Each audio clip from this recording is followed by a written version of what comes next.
This video app review is brought to you by the iPhoneAppReview.com.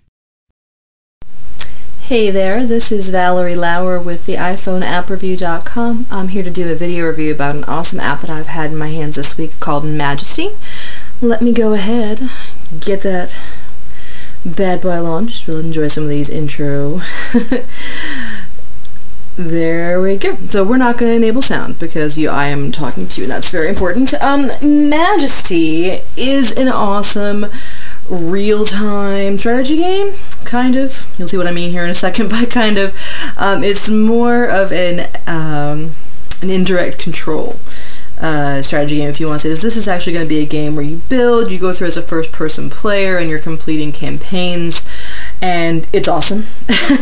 You may be familiar with the PC version of this, or PC or Mac version of this, that's been out since 2000, which is really popular, and this is just an amazing kind of ported in and slightly simplified version. We'll go through this main screen together first, and then we'll take a look at the game, and as you can already tell, the graphics are awesome, they're really beautiful, and I'm excited about this game. So, here we go. On your main screen, you have Play, which always takes you to the game. There's Options, which is where you can turn off and on sound.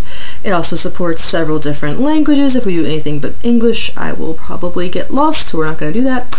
And you can also toggle the sound here in back. So user interface here, really simple, easy to use. There's also an amazing help file, which I love. We're going to go just take a quick look at just about the company, nothing too exciting, but the hints section, if you haven't played a game like this before or you're not familiar with this game already, you might want to spend a little time here. Oh, and as you can tell, it also interfaces with OpenFaint, obviously, for scores and things like that.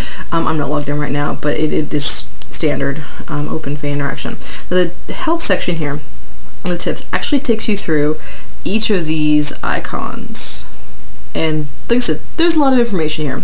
And as with any of these games, that they do get complicated because you're building an area, you're raising heroes, and you are doing things like creating spells and defeating monsters, and that all gets very complex. So this is a section that if you're a new player, or if you're really not very familiar with any RTS games, you will probably want to take some time and hang out in this section, or do kind of what I did, which is I played it and then I kind of came back to it with a couple questions that was really easy to answer once that happened. So now that we've kind of gone through the menus and the boring stuff, let's take a look at this application. Now I'm going to go ahead and say continue. I've been playing this for a little while, and we'll kind of go from there. So as you can tell, this is kind of your game board. You can start up here at the beginning, which is where there's an awesome tutorial, so we're going to go ahead and do the tutorial because it's awesome.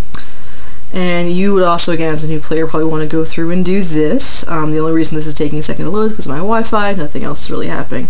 So here we are with our tutorial. Now normally, here we go, it pops right up. And it kind of walks you through and tells you what to do and tells you should be targeting things and building things. Now, I'll take you to a different level here in just a minute. However, what you can kind of take from this is the corners, if you will. So there's going to be these 4 corners. This is going to be your build. This is going to be for your spells. This is going to be an interactive map. This is going to be kind of like your menu option to, go in and out and leave from this. We'll go ahead and go back to the main menu from here because there isn't much that you can do. And then as you see, again, the interface is really simple and easy to use. The idea and the storyline is that you have inherited this kingdom from your father. And they kind of left it a little messy. They didn't, they were going crazy and they let rats infest everything and everything got kind of cuckoo. So that's where you are when you start playing, is that you have rat-infested lands that you have to help kind of alleviate all this craziness from, and remove them. And just tips every time you start at the level. I was not trying to go back here, so forgive me. I'm going to go into this first one, and again, forgive me for kind of getting us off on the wrong foot there just for a second. So play, we'll say continue, and we're going to go right here. Now when you start a level, you get to choose from 3 different kind of ways to do it. You see them here at the bottom. You either choose to be bloodthirsty, a pacifist, or you get to choose an option to be a peacekeeper. Now I did this one as bloodthirsty and got a good score. We'll try doing it as a peacekeeper, just for argument's sake. And then I'll kind of show you some of the functionality here of building. This has been a really big hit even just since it started. And here we go. So we'll start in this corner. This is your build. This is where you would go to upgrade your castle if your castle's ever upgradable. This is where you can actually go through and do your bounties if you want to, which is really easy and fun. So we'll talk about that in a second. So let's just say we're going to build a warrior guild. We'll find a spot that isn't on top of a rat, and we're good to go. Now you do build things around this. As of right now, this is all you can see of the screen. When you build your warriors, you'll build rangers that can range and discover the screen. You'll also build warriors in different classes. There are 10 different classes of heroes in this, so it does get pretty complicated. There's over 30 spells you can find and use for boosts.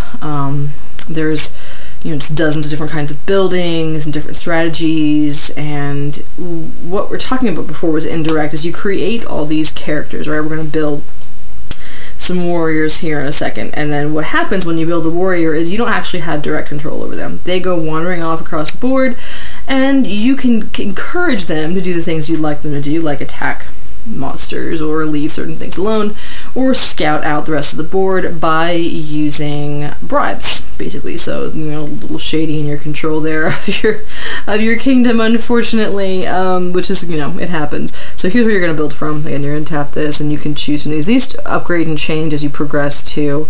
Down here are going to be spells, and these become activated as you build Wizard's Academy and when you learn spells.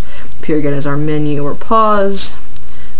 And we'll go ahead and continue, and then we'll go ahead and say this is our map. So normally you'd be able to see the entire map, but from now, all you can see is your little section. Now when you want to use a building to actually train someone, you would tap on that, and then tap right there. And then you're going to train a warrior.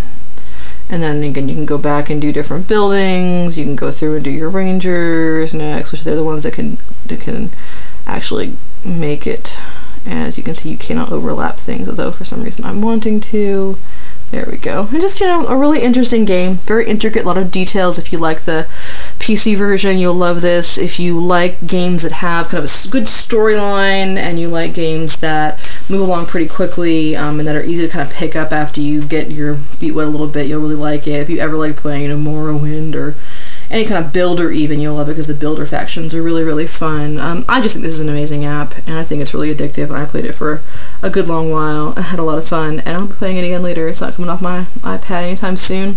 It does work on the iPhone and on the iPod as well, as we're seeing it here on the iPad too, obviously. It costs $2.99, which I think is an amazing deal for an app that is just super, super well made and really, really fun. Again, it'll be something a little bit different for our TS fans out there, because things change, and this is a little bit different, but it also really translates super well to a mobile platform. Gave this 4.5 out of 5 stars on the iPhoneAppReview.com. I just think it's an amazing game. I think it's really addictive and a really good price and a good value, and that you're going to love it just as much as we did.